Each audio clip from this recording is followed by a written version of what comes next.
bermacam-macam. Lalu bangunan itu kan terdiri dari penyusun.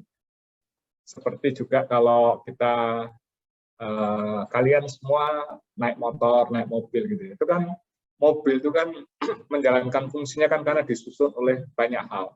Ada roda, ya, ada mesin, ada bodinya, di dalam bodi ada dashboardnya, ada interiornya. Itu sistem-sistem yang berbeda yang membentuk satu produk. Nah, kita harus mengenali itu karena nanti kalau kita mau menyusun sebuah produk bangunan, ya, bangunan sipil tentunya. Kalau kita terminologinya kalau kita sebut bangunan itu ya bangunan sipil. Gitu. Jadi kalau kita membangun bangunan, kita harus tahu dulu sistem pembentuknya apa gitu loh. Nah kalau nggak ngerti, gimana bisa kita membuat ya? Gimana kita bisa membuat mobil kalau nggak tahu kalau mobil itu perlu roda gitu. Dan roda itu berhubungan dengan kaki-kaki yang berhubungan ke mesin gitu ya, penggerak ya. Ada penggerak roda depan, penggerak roda belakang, ada wheel drive ya, jadi yang jeep itu kan 4 ya, depan belakang main gitu ya. Itu kan berhubungan ya dengan mesin ya. Itu gimana? Nah, kalian harus tahu, bangunan juga demikian. Kalau jembatan itu apa isinya? Pak, jembatan itu isinya apa, Pak? Nah, ya harus kita pelajari ya. Ada yang disebut abutmen ya. Abutmen itu bangunan yang di pinggir sungainya itu ya. Apa ya? Bukan pondasi ya. Bukan pilar juga ya, pilar yang paling ujung di pinggir jembatan itu abutmen. Lalu ada pilar-pilarnya di tengah itu ya. Lalu ada baloknya, ada balok ya yang ke pilar. Terus ada diafragma. Apa diafragma? Diafragma itu seperti balok anak yang menghubungkan antara mengikat balok-balok dengan balok-balok. Baru setelah itu furniturnya. Furniturnya itu ya penutupnya gitu ya, lampu-lampunya, dan seterusnya. Atau sistem strukturnya kalau kita menggunakan sistem struktur yang unik seperti Suramadu. Suramadu itu pakai kabel stay. Kabel stay ada beberapa tipe. Suramadu salah satu tipe kabel stay. Ya. Nah, itu juga ada sistem struktur. Kita harus mengenali itu. Nah, setelah kita kenali sistem penyusunnya apa, lalu kita harus tahu juga sambungan antar sistem. Sistem itu kan bisa menjalankan satu produk kalau tersambung. Tersambung itu dalam arti terintegrasi. Ya. Kalau nyambung aja belum tentu integrasi kalau tidak menjalankan fungsi. Ya. Sambung aja Pak, pokoknya dilas saya, tapi nggak jalan. Berarti nggak terintegrasi, cuma nyambung. Kalau terintegrasi itu ya fungsinya menyatu. Kayak roda dengan mesin. Itu kalau cuma dilas gitu aja ya nggak jalan. Mesinnya nabrak, rodanya muter kemana. Gitu.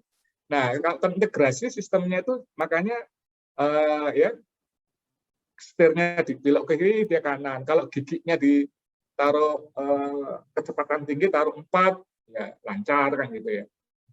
Itu terintegrasi namanya. Sama dengan bangunan.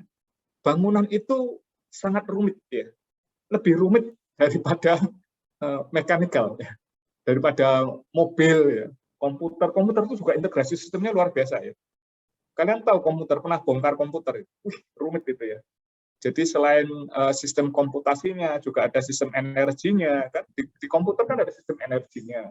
Nggak bisa jalan kalau nggak ada energi. Sistem komputasi, lah itu ya utamanya komputer, namanya komputer. Komputasi, menghitung, mengolah data, kan gitu ya.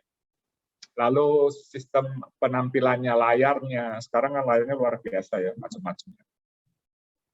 Keyboardnya, di mana keyboard bisa kalau disentuh A, di layar keluarnya A. Kalian pernah mencet keyboard, ya, yang dipencet itu V, yang keluar U. Enggak lah ya, ya nyambung lah ya. Itu nanti terintegrasi. Ya. Ketik namanya siapa tuh? Gary. Yang keluar Aldo, kan nggak masuk akal. Ya. Mesti Gary kan gitu ya. Jadi itu terintegrasi namanya. Sistem harus terintegrasi untuk membentuk satu produk. Nah, sekarang kita bangunan. Gimana bangunan itu? Ya. Tadi ada jembatan. Terus, kalau bangunan rumah, kalau rumah itu, nah sistem apa saja yang ada di dalam sebuah bangunan? Sistem itu yang menjalankan fungsi tertentu. Sistem besarnya itu analogi manusia ya, manusia. Saya pernah menyampaikan ke kalian kan, seperti manusia. Kalau struktur itu rangkanya ya, tulang-tulangnya itu sistem fungsi besarnya ya, sistem besar. Di dalam itu ada subsistem kan, ada fungsi-fungsi kecil. Oke, rangka. Terus kalau arsitek itu dagingnya ini ya, membentuk ya. Kita rangkanya sama ya. Tapi kok ada yang pipinya gemuk, ya, pipinya kurus-tirus ya. Ada yang hidungnya mancung, ada yang hidungnya kelampok, ya saya itu kelampok ya. Kelampok itu kayak Jawa dulu, pentul atau mancung gitu ya. Itu kan arsitekturnya. Ya. Itu yang besar ya, ada arsitektur, ada struktur, dan ketiga adalah mechanical electrical kalau bangunan. Ya. Mechanical electrical itu tubuh kita, saraf, aliran darah. Fungsinya apa? Menjalankan kehidupan. Saraf, kalau nggak ada saraf kalian, Pak, saraf mata saya, Pak, saraf mata saya berhenti. Tapi pas saya ngelirik orang itu, Pak, gadis cantik itu, jadi kelihatannya ngelirik terus matanya, kamu mau lirik saya terus sih? Bukan ngelirik kamu, ini sudah berhenti, nggak bisa jalan. Jadi sarafnya berhenti, lah itu nggak bisa hidup, nggak jalan kan berarti saraf itu yang menghidupkan kan salah satu ya. Dan aliran darah, coba nggak ada aliran darah, ya nggak jalan Pak, aliran darah saya ke otak berhenti Pak, nggak bisa ngomong kamu pasti gitu ya, namanya stroke gitu ya, sudah nggak bisa ngomong, aliran darah. Lalu nyawa kalau nyawa urusan yang maha kuasa ya, itu roh ya, kita enggak. Tapi aliran darah, syaraf itu adalah mechanical electrical, pembuangan. Saya nggak bisa buang air besar Pak selama 3 hari, mati kamu. Harus ada kan sistem pembuangan, namanya mechanical plumbing ya, sistem pembuangan. Ya. Jadi secara besar, secara umum ya, secara fungsi besar, bangunan itu dibagi dalam sistem fungsi besar tadi ya. Satu, structures yang membentuk bangunan itu, tulang kita ya. Kedua adalah arsitektur yang bukan membentuk bangunannya ya, tetapi ya menjadikan bangunan itu menjadi seperti apa tampaknya. Lalu yang menghidupkan bangunan, mechanical electrical. Setidaknya ada 3 sistem besar itu. Nah, itu harus terintegrasi ya, harus menyatu ya. Ya tadi itu ya, matanya pengen lihat cowok ganteng, matanya mau lihat cewek cantik ya, tapi otaknya melihat buah-buahan gitu loh, jadi nggak nyambung gitu loh, nggak bisa, harus terintegrasi gitu. Semua Tuhan itu luar biasa ya Tuhan itu luar biasa, maha kuasa, maha besar ya, jadi bisa membuat manusia sesempurna ini. Ya kita sempurnakan manusia. Jadi semua terintegrasi, yang luar biasa itu integrasinya itu ya, luar biasa ya. Apa mau kita ya dia jalan. Tangan saya mau nyentuh roti ya, antara keinginan saya sama tangan nyentuh itu satu. Coba kalian bisa bayangkan, kalau kalian pengen nyentuh roti, tapi tangan Anda tuh ke pintu gitu loh. Loh ada, itu ada orang sakit itu. Orang sakit itu integrasi sistemnya sudah error gitu. Jadi kepengennya ambil durian, yang diambil lain gitu loh, yang dipegang lain. Gitu. Kepengennya lari, tapi ya itu nggak terintegrasi sistem besar. Sistem besar harus terintegrasi. Structures. Tulangnya patah, tangannya ya nggak bisa berbentuk ini, nggak bisa Anda gerakkan tangannya ya.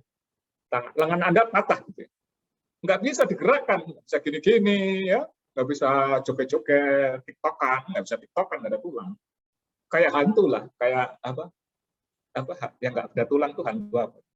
Hantu nggak ada tulang ya, kan bisa gelawir tuh ya pocong itu kan nggak ada tulang, gitu kan, nggak tiktokan biasa juga tapi deh. TikTok hantu. Coba kamu bikin TikTok hantu, style hantu, tanpa tulang, jogetnya tanpa tulang, viral kali ya. Jadi ya itu tulang nggak bisa Anda gerakkan kalau nggak terintegrasi oleh saraf. Luar biasa itu. Manusia itu memang sempurna ya. Ya Allah lah itu ya yang menciptakan. Nah kalau manusia belum tentu sempurna. Bangunan bocor aja Pak, rumah saya dulu dibangun bocor Pak, nah itu manusia nggak sempurna. Mengintegrasikan sistem pembuangan air sama strukturnya aja nggak nyambung. Banyak itu deh ya. Nanti lihat tugas Anda itu ya. Nanti ini gimana antara pembuangan air hujan sama struktur kok nggak nyambung. Bocor terus gitu ya. Berantakan, itu nggak terintegrasi. Namanya manusia nggak sempurna ya nggak apa-apa kan. Ya kita kan menciptakan produk-produk yang sebatas kemampuan kita. Nah itu integrasi sistem. Ya. Jadi, lalu ada fungsi-fungsi yang lebih detail di dalam arsitektur sendiri. Itu ada sistem-sistem kecil kan. pembentuk dari arsitektur itu.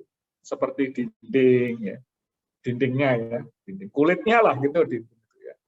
Terus apa pintu, ya, plafon, lantai, ya itu arsitektur gitu ya. Itu sistem-sistem yang membentuk fungsi, memiliki fungsi, makanya disebut sistem. Nah, kalau barangnya namanya elemen.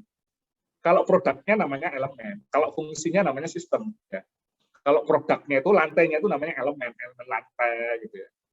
Gitu. Ya. Jadi ini kita coba pelajari. Nah, saya itu coba upload ke sistem nggak bisa-bisa tuh materi saya. Jadi saya buka aja lewat Zoom ya, lewat ini ya. Saya langsung buka aja. Nanti saya share ya. Ya insya Allah langsung nanti setelah kuliah, kebetulan saya nggak ada kuliah, setelah kuliah itu saya share lah. Moga-moga internetnya kuat. Nggak tahu kok, loyo terus nggak masuk-masuk. Nah, itu agenda pertama, para mahasiswa. Agenda pertama untuk yang kita pelajari, yaitu sistem bangunan dan integrasinya. Dalam bangunan itu ada sistem apa saja. Lalu bagaimana dia terintegrasi, sehingga menjadikan satu fungsi utuh sebuah bangunan. Ya. Menjadi fungsi utuh seorang manusia. Gitu ya. Manusia itu utuh gini ya, meskipun terdiri dari pernik-pernik kecil-kecil gitu ya. Nah gitu ya. Yang kedua apa? Yang kedua penjelasan tugas ya. Itu juga mau saya share, nggak masuk. Mungkin ada error di sistem mana saya nggak ngerti ya. Jadi nanti saya share, tapi saya tunjukkan nanti ya. Jadi pembagian tugas sama penjelasan tugas besar itu akan saya jelaskan ya, sebentar ya, supaya nanti pada waktu ketemu dengan asisten masing-masing itu sudah ada modal lah dalam pikiran Anda ya. Jadi tidak kosong menghadap asisten juga nanti bingung ya apa ini. Jadi ya tapi dijelaskan lebih detail oleh asisten gitu ya. Jadi yang menjelaskan lebih detail adalah asisten, tapi yang menjelaskan tugas secara besar memang dosen. Nah, tugas itu dari siapa? Tugas itu dari departemen, bukan dari saya dan bukan dari asisten. Ingat ya. Jadi jangan protes sama dosen sama asisten ya. Kalian jangan protes loh, jangan salah protes gitu ya. Wah Pak Kris ini ngasih tugas nggak benar nih gini. Kalau tuh asisten kok killer nggak jelas, masa ada tugas seperti ini? Jangan ya, jangan protes begitu. Karena itu sudah ditetapkan oleh departemen ya, protes sama departemen sama kadep sana. Pak kok tugasnya gini sih Pak? Tugasnya kok 500 PPT, lagi viral itu. Lagi viral tuh tugas 500 PPT dalam waktu seminggu ya. Dengar kalian ya viralnya itu, mahasiswa mana? Sistem kelautan ya kalau nggak salah. Dikasih tugas 500 PPT. Tapi sebenarnya bukan 500, sebenarnya cuma 50 PPT berkaitan dengan mata kuliah materi itu, materi pasar, bentuk-bentuk pasar. Tapi mungkin mahasiswanya error ya, nggak dikerjakan. Dosennya marah, ditambahi lagi, tambahi sampai 200 plus tugas mingguan jadi 500 seminggu lah, viral lah. Tapi janganlah ya. Kalian mahasiswa ITS, kalian mahasiswa perguruan tinggi, salah satu perguruan tinggi terbesar di Indonesia. Jangan pernah dibebani dengan urusan sekecil itu. Memalukan. Saya tidak mengomentari mahasiswanya atau mengomentari dosennya yang melakukan terjadi sampai viral, sampai Kompas segala macam. Saya tidak mengomentari, tapi kita berpikir yang besar. Itu hal-hal yang sebenarnya tidak terlalu penting untuk dibahas. Kecuali ya dosanya itu jahatnya sampai misalkan melakukan pelecehan, dosennya melakukan pelecehan atau merugikan material, minta uang, minta ini. Nah itu sudah harus itu nggak benar kalau itu. Tapi kalau menghukum dengan memberi tugas itu masih baik. Jadi kalian harus bersyukur mendapatkan dosen. Ya, ada ya dosen sipil juga ada kan itu. Ya. Kalau menghukum itu ngasih tugas. Itu kalian harus bersyukur. Kenapa? Kalian dididik. Masih ada dosen yang mau memperhatikan kalian. Terima kasih Pak, Bu. Terima kasih Bu. Saya masih diperhatikan oleh Ibu, oleh Bapak. Diberi tugas. Dikoreksi lagi. Bayangkan, mana ada orang lain ngoreksi tugas kita dan ngasih tahu salahnya. Oh, kalau bukan orang baik hati, siapa lagi? Orang tua aja kadang males. Males saya. Ke kakak kelas, males saya. Cari sendiri kan. Ada dosen yang masih PHT. Jadi hukumannya yang viral itu kan sebenarnya masih dalam ukuran tugas. Jadi ya nggak apa-apa. Kalau banyak ya mungkin error aja, tapi ya nggak masalah, tinggal dijalankan saja. Jadi kalian tuh mahasiswa ITS, mahasiswa perguruan tinggi besar, harus visinya itu visi tidak sekedar visi individu, ini kan visi individu, visi-visi manusia pribadi, egois. Visinya tolong dibawa ke visi negara. Kalau sudah negara, dunia. ITS itu kan semboyannya kan advancing humanity. Itu dunia. Jadi mahasiswa itu sudah mulai berpikir tentang kebangsaan, negara, kemanusiaan, gitu loh. Ojo mikir urusan tugas dikerjakan aja selesai. Semua orang dapat tugas gitu. Sudahlah, itu bagian dari proses kita menjadi besar gitu. Kuliah, tugas itu kan bagian dari kita menjadi manusia yang besar, manusia yang hebat kan. Kalian ibaratnya sedang dibentuk untuk menjadi orang yang kuat gitu kan. Nggak masalah, kan nggak mati, nggak sakit, nggak ada uang rugi, nggak ada kerugian apa-apa kan. Tinggal jalan aja. Nah, pikirkan otak Anda diisi hal yang besar. Kenapa? Dalam diri manusia itu ya ada dua hal.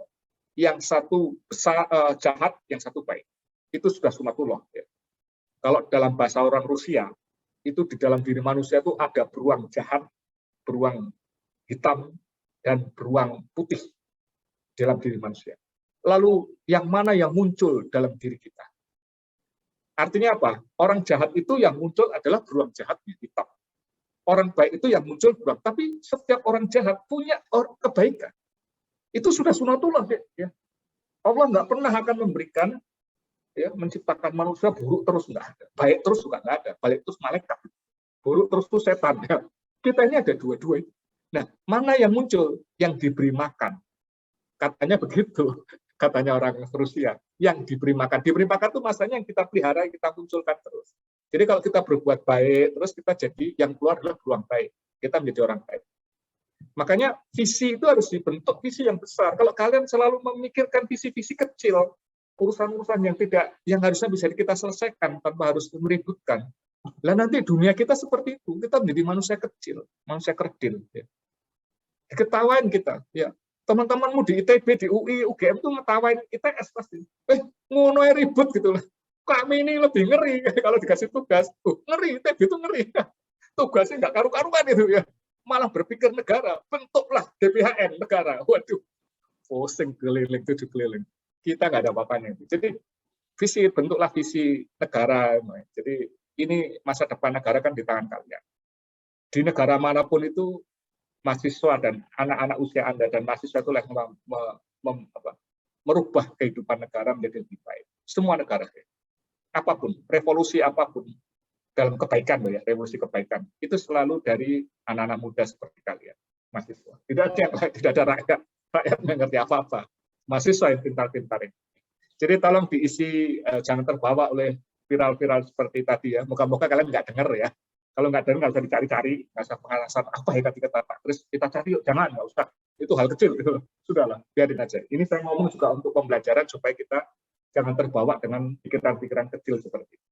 Bawa ke pikiran bangsa, negara. Banyak orang-orang miskin di kita. Di sekitar kita banyak orang susah. Ya. Itu harus kita tolong. Kita juga menolong diri kita sendiri, tapi juga kewajiban kita menyelesaikan persoalan-persoalan besar, masuk kemanusiaan. Ya, itu selingan sedikit ya, karena lagi viral, ramai sekali sampai Senat Akademik dan sampai MBA. Aduh, janganlah saya bilang, janganlah, udahlah, lupakan saja selesai. Masa ITS buang energi untuk hal seperti itu. ITS perguruan tinggi besar. Bukan perguruan tinggi pinggir kali atau perguruan tinggi cek-cek, bukan ya. ITS perguruan tinggi besar di Indonesia. Nanti kalian harus bangga sebagai alumni. Ya. Baik, kita dua hal ya, jadi agenda kita, satu diskusi tentang integrasi sistem, satu tentang tugas. Ya. Sekali lagi tugasnya sudah ditetapkan oleh departemen, oleh siapa? Oleh tim. Saya tidak ikut di tim itu. Ya. Ada tim yang dibentuk untuk memikirkan membuat tugas. Ya kita follow aja lah. Kita pasti tugas itu ya membawa kebaikan lah kalau kita kerjakan. Meskipun mungkin ada kritik. Ya. Seperti yang pernah saya sampaikan kan di kelas ini, ada kritik. Kenapa? Karena terlalu konvensional tugas. Buat saya terlalu konvensional. Konvensional itu saya kritik bukan karena terlalu sulit atau apa, malah terlalu konvensional. Masuk rumah tinggal, kita teknologinya sudah besar, sudah luar biasa. inovasi sudah dahsyat. Jadi mestinya memberi akomodasi untuk inovasi, sehingga yang memberi inovasi langsung ada inovasi material. Bu Yani ya, Yanuarti itu pernah diajar ya, Bu Yanuarti Jaya itu kan peneliti terbaik, dosen kamu, dosen sipil, ya, itu peneliti terbaik Indonesia. Itu kan meneliti material. Anda membuat betonnya itu, nanti beton yang digambar itu yang didesain. Dindingnya pakai materialnya yang ditemukan oleh Bu Yanuarti, misalnya. Nah, kan harus dapat A itu. Saya maunya begitu, tapi belum. Ya. Tugas besarnya masih konvensional, ya sudah nggak apa-apa. Yang penting kita tahu bahwa ada sesuatu yang lebih baik dari itu. Dan Anda harus belajar ke sana. Ukurannya begitu, Dik. Ya. Ukurannya bahwa saya belajar di ITS, no problem. Tapi yang saya pelajari harus sama seperti yang di Harvard dan MIT. Jadi begitu saya turun, lulus, saya bertempur dengan lulusan Harvard, saya nggak kalah. Sekarang belum bisa, sulit ya. Siapa yang anak-anak muda yang bisa mendorong ekonomi Indonesia dalam ekonomi share ekonomik seperti online tuh ya, seperti kayak apa? Saya sebut aja merek apa? Gojek, Grab bukan Indonesia, tetapi anak muda juga Grab. Terus Ruang Guru itu siapa? Saya tanya. Lulusan Indonesia? No way. Mereka lulusan Amerika, lulusan Harvard. Grab lulusan Harvard. Gojek, Pak Mas Menteri itu, Nadiem Makarim lulusan Harvard. Ruang Guru malah lulusan MIT dan London School. Orang anak muda jenis Indonesia. Nah, seharusnya saya nggak peduli mau lulusan ITS, tetap sekualitas Harvard. Harusnya kan begitu. Jadi kita pelajari, kalau kita tahu yang lebih baik, kita pelajari yang lebih baik. Terus kita kejar ilmu sampai, kalau dalam sunnah Rasul, kita pelajari sampai ke negeri Cina. Artinya, sampai kemanapun kita kejar. Tapi jangan khawatir, deh. Saya punya bukti. Saya punya murid. Banyak, ya kakak kelas Anda. Satu namanya Pak Andri. Itu luar biasa. Dia lulusan S1, S2, ITS, tapi dia bisa bekerja di US. Lebih hebat lagi ada satu kakak kelas Anda, Ibu ya, itu S1, S2, S3, ITS, tapi dia sekarang mengajar di perguruan tinggi dunia yang rankingnya 3 kali lipat lebih hebat dari ITS. Apa nggak luar biasa? Bagaimana mungkin dia bisa diterima di perguruan tinggi besar yang rankingnya 3 kali lebih hebat dari ITS di luar negeri? Gimana coba? Kalau dia nggak berkualitas nggak mungkin. Nah, gimana bisa berkualitas? Ya sama kuliahnya, tetapi kita harus selalu mencari ilmu apa yang dipelajari oleh orang lain di dunia lain. Gitu aja. Jadi terus ya sambil santai. Saya selalu kalau ngajar tuh saya tanya mahasiswa, jangan belajar terus. Belajar itu enjoy gitu, dengan kebahagiaan sambil nonton film. Makanya saya setiap ngajar selalu tak tanya film. Kamu pernah nonton film ini enggak? Enggak pernah. Jangan aku anak muda kamu. Orang mahasiswa tuh ya happy ya belajar gitu. Enggak usah sok belajar tok gitu loh. Ngapain kamu belajar tok? Jagung di kamar tidak akan menolong seorang, setumpuk jagung di kamar tidak akan menolong nasib anak muda yang hanya orientasinya pada buku. Mau buku tok. Ya, mati setelah itu. Tapi juga sama, mahasiswa yang dolan tok ya, main tok, nggak pakai belajar, sama matinya. Jadi dua-dua lah, mahasiswa itu enjoy, senang. Pacaran dia pacaran, kenapa enggak? Tapi pacaran ada ilmunya, suatu saat ajarin nanti ilmu pacaran. Ilmu pacaran pakai psikologi, jangan anatomi ya. Fisiologi itu hati ke hati. Jadi kita belajar heart to heart. Jadi hati ke hati. Bisa menghargai orang lain, bisa berkomunikasi dengan lawan jenis itu. Pacarannya seperti itu. Jadi dari memperkuat hati, kekuatan hati. Nah, lakukan ya.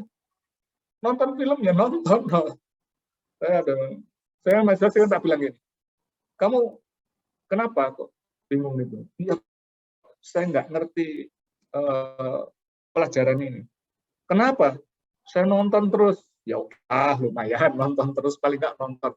Kamu tak tanya, kamu nggak ngerti film ini? Enggak, Pak. Ngapain kamu? Saya belajar terus, ya lumayan, gitu. Tapi nggak benar. Terus saya tanya, kamu kenapa bingung? Belajar? Enggak. Nonton? Enggak. Aduh, sudah nggak belajar. belajar nggak nonton, ke laut aja kan. Yang paling keren itu ya nonton sama belajar. Nonton itu dapat wawasan banyak. Ya saya nggak menyatakan nontonnya. Nonton tanda kutip artinya dunia yang membahagiakan. Lakukan. Anda anak muda. Bebaskan diri dulu. Jangan dirimu tuh jangan dibatasi oleh banyak hal dulu. Harus gini, harus gini, harus gini. Bebaskan dulu. Usia muda itu, milih nanti. Ilmu juga demikian. Oke, ini tugas besar nanti kita bahas. Semuanya nanti saya share langsung aja ya. Nanti akan saya upload ke dalam sistem. Coba kita buka materi lebih dulu. Saya share ya. Sebentar saya buka dulu filenya.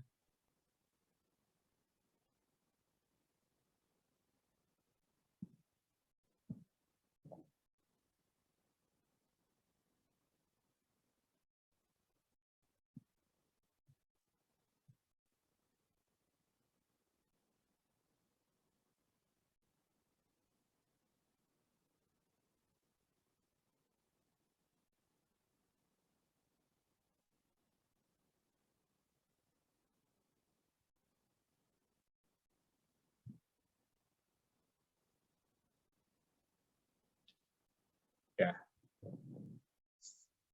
Oke, saya share.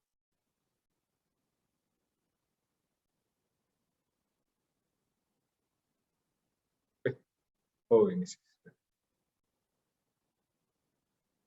Ya, ini muka-muka sudah keluar ya kepada saya.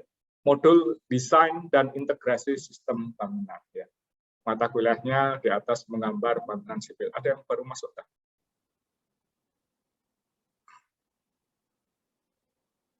Udah semuanya. Baik, sudah kelihatan muka-muka ya. Nanti bisa share. Saya upload ya. Ini coba kalian lihat ini ya. Ini sebagai pengantar aja. Bagaimana sebuah bangunan itu dibentuk, dibangun mulai dari yang paling bawah sampai dia tercipta satu bangunan. Tapi ini jadinya tidak samuat. Ini harusnya banyak gambar lagi ya. Tapi ini baru sampai struktur saja. Jadi yang gambar pertama ya kiri paling atas itu gimana kita harus membentuk satu penghubung, sistem penghubung antara bangunan dengan tanah, yaitu namanya pondasi. Pondasi itu yang akan mengikat ya, bangunan kita dengan tanah dan menstabilkan. Jadi ada teori pondasi yang menyatakan bahwa pondasi itu menyeimbangkan tekanan tanah dan beban bangunan. Dia menetralkan sehingga menjadi stabil. Nah, tergantung keadaan lahannya masing-masing kan. Kalau lahannya itu kayak rawa-rawa itu ya mungkin kita nggak bisa karena tanah perosnya ada di bawah sana, bisa dalam sekali. Mungkin kita pondasinya menggunakan pondasi apung gitu ya. Yang penting dia menyeimbangkan. Karena kalau rawa-rawa kan tekanan ke atasnya tinggi ya. Jadi kalau atau rendah ya. Jadi mengapung kan bisa ya, kita taruh yang bisa mengapung. Nah, ini ada sistem pengikat dengan tanah ya untuk kestabilan bangunan. Namanya pondasi. Lalu gambar tengah atas itu adalah sistem substructure ya. Struktur bawah yaitu kombinasi antara pelket dan balok ya. Kemudian ada kolom-kolom gitu ya, yang paling kanan. Kolom muncul. Ini yang sistem struktur aja ya. Belum sistem yang lain-lain, ini baru sistem struktur gitu ya. Subsistem dari sistem struktur.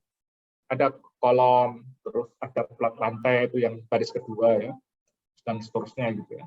Sampai akhirnya dia membentuk satu bangunan strukturnya.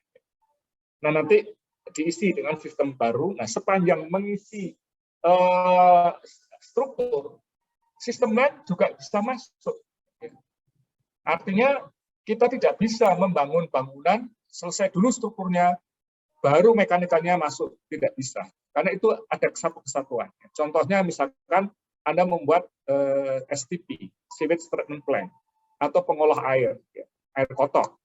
Kalau di hotel, ya, kemudian di apartemen, itu kamar mandinya kebuang kemana itu yang air kotor? Ya septic tank Pak, gendeng kamu septic tank. Rumah tinggal aja satu septic tank. Lalu apartemen itu berapa rumah tinggal? 1.000 rumah tinggal dikasih septic tank apa? Septic tanknya 1.000 Pak di bawah Pak. Ya iya 1.000 kan harus satu sistem pengolahan ya, STP itu, Sewage Treatment Plant. Ya. Nah itu kan ditaruh mana? Taruh lantai 1. Waduh taruh lantai 1 kasihan itu nanti turunnya nggak bisa jelas. Adanya kamar mandinya di bawah STP-nya. Gimana naiknya? Ya sudah taruh bawah Pak. Nah, ditaruh pondasi. Ditaruh basement. Ya di bawah. Nah di situ sudah ada sistem pondasi. Kan bentrok bisa saja karena STP bisa besar sekali ya. Nah, gimana integrasinya? Nah, biasanya disatukan ya. Disatukan saja ya. Dindingnya STP itu sekaligus menjadi sistem struktur. Ya. Wall-nya itu ya, dinding itu. Dijadikan sekalian sistem struktur untuk menjadi misalkan core-nya gitu. Jadi satu ya, STP-nya. Itu maka terintegrasi kan, terpikirkan. Belum lagi sistem kelistrikan ya. Sistem kelistrikan utama lewat mana? Dia pasti akan bisa lewat struktur sistem kelistrikan yang per unit. Kadang-kadang ada yang disebut info. Tahu info? Info itu in. Jadi di dalam. Kalau out itu out, lawannya outflow, di luar. Jadi kabel-kabel itu di dalam sistem struktur. Kalau info.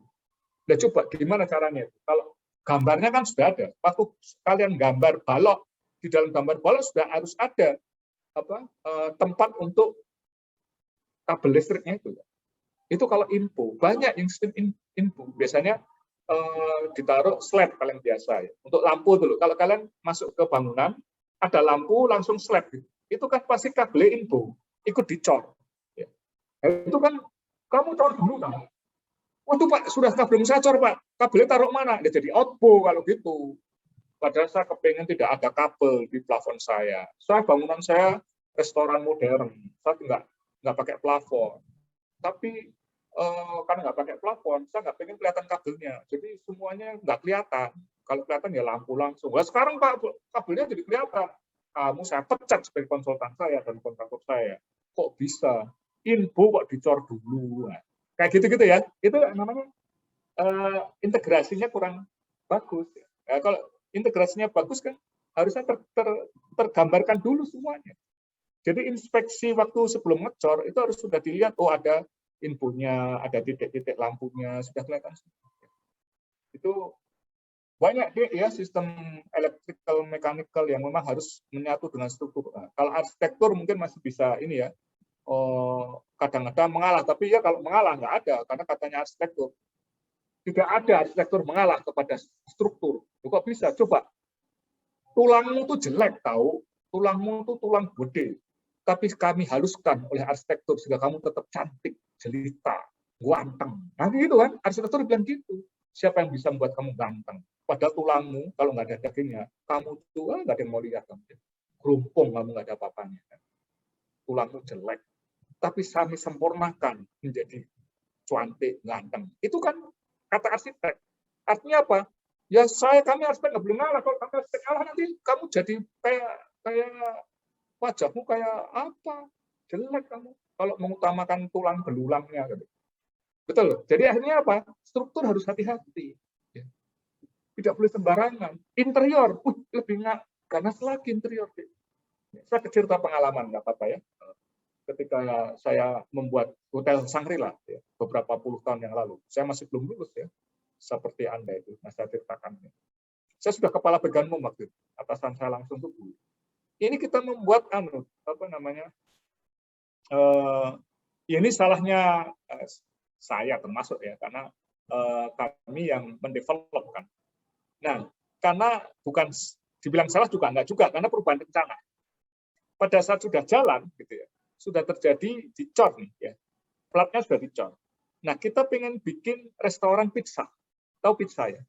Pizza Hut itu kalau merek ya. Bisa. Nah, itu harus ada tungkunya. Nah, desain kita bikin, pakai desain khusus, jangan sembarangan bikin restoran pizza itu terus pizza itu pakai arsitek biasa, enggak, spesialis perencanaan pizza dari Amerika. Digambar, dimasukkan ke gedung kita yang sudah jadi, mentok ke struktur, nabrak struktur. Siapa yang mau ngalah? Struktur biasa, wes kadung, ya wes kata TV. Loh, interior nggak mau deh. Satu, tidak bisa fungsi. Kedua, nanti perbedaan tinggi itu akan menciptakan impresi berbeda. Nggak percaya? Coba, kamu kalau masuk ke restoran nih, itu kalau tingginya terlalu pendek, kamu akan terasa sesak gitu. Makan nggak enak gitu. Kalau tingginya terlalu tinggi juga nggak enak, terlalu luas gitu. Harus pas ya. Itu pengaruh ya. Pembentukan suasana sehingga Anda bernafsu makan itu pengaruh. Itu risetnya banyak. Ya. Kalau di restoran di riset seperti itu. Jadi nggak boleh sembarangan ya. Jadi nggak mau ngalah, harus dibongkar. Bongkar lah ini. Jadi ada satu lantai di atas itu yang nggak bisa berfungsi ruangannya. Kenapa? Karena ada tonjolan dari restoran di bawahnya. Nah, itu integrasinya kurang baik karena perencanaan, karena perubahan rencana kan itu ya. Bukan karena sejak awal ini. Karena memang ada keinginan menambah. Nanti seperti film, pernah tak putarkan film nggak ya? Pernah ya, minggu lalu, Leaning Tower itu ya. Itu kan belum selesai ya. Itu di belakang tuh ada juga sama model itu. Jadi tiba-tiba sang raja yang punya bangunan itu kepengen ada kolam renang di lantai sekian ratus itu. Ada kolam renang, bayangkan. Strukturnya udah jadi. Strukturnya udah dibangun, dibikin kolam renang caranya. Gantung. Nah, nanti kapan-kapan kita putar lagi film itu ya. Padahal film itu kan ingin menunjukkan, bukan ya, bukan Leaning Tower ya.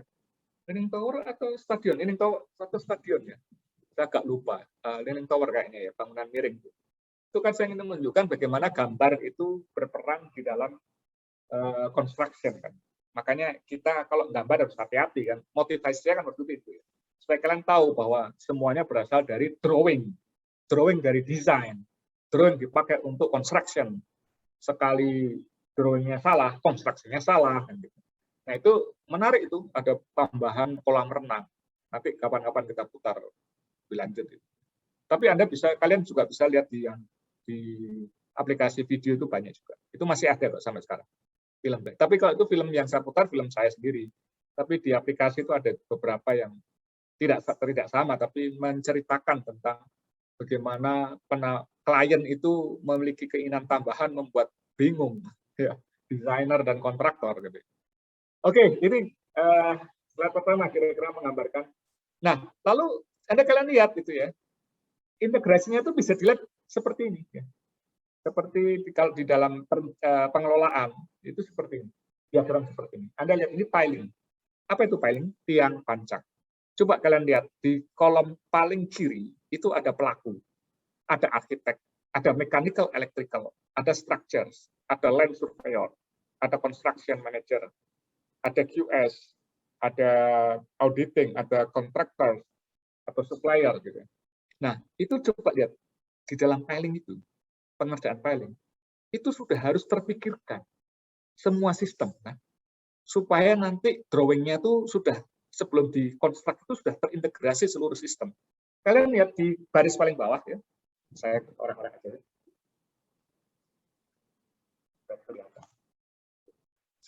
Ini ya, yang paling bawah itu, ini lihat ya ini. Nah ini yang merah aja merah. Nah ini, yang saya merah ini. Ini stage tahapan desain. Ya, ini adalah stage desain.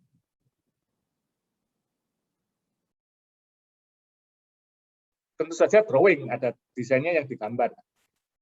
Ini adalah pelakunya ya. Pelaku sistemnya. Pelaku masing-masing sistem. Masing-masing sistem. Nah ini apa? Ini yang dikerjakan. Saya kasih warna lainnya. Biru ini. Ini yang dikerjakan.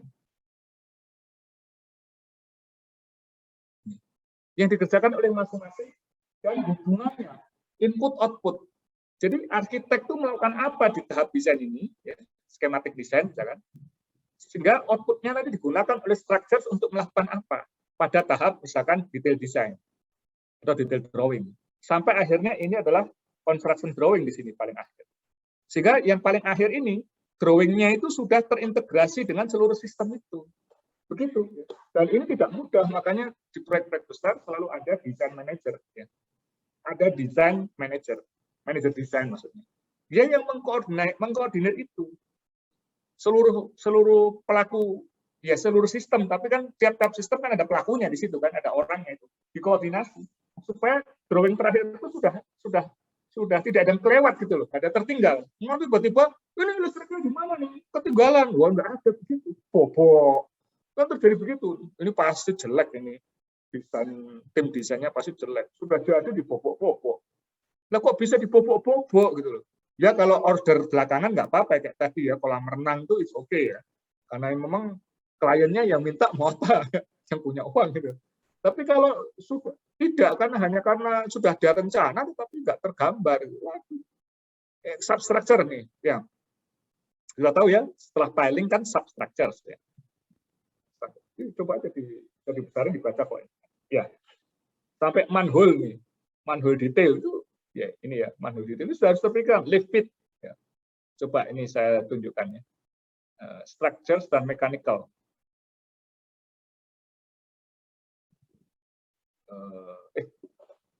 Ini manhole nih, ini kan structures ya, lift pit itu structures ya. Tapi manhole kan datangnya dari kebutuhan manhole plumbing ya. Structure ini memang di arsitek ya, tetapi sebenarnya lift pit itu untuk liftnya kan, mechanical sudah dipikirkan oleh structure ini. Jadi nggak cuma pelket terus balok, no. Di situ juga harus ada lift pit. Karena liftnya ketinggalan, sudah dibikinkan plat lantainya, bubar sudah. Liftnya nabrak apa nanti ya? Nabrak lantai, bubar semua. Manhole, lupa Pak manhole-nya Pak. Loh, banyunya terus kemana larinya? Ya bohong Pak. Gitu.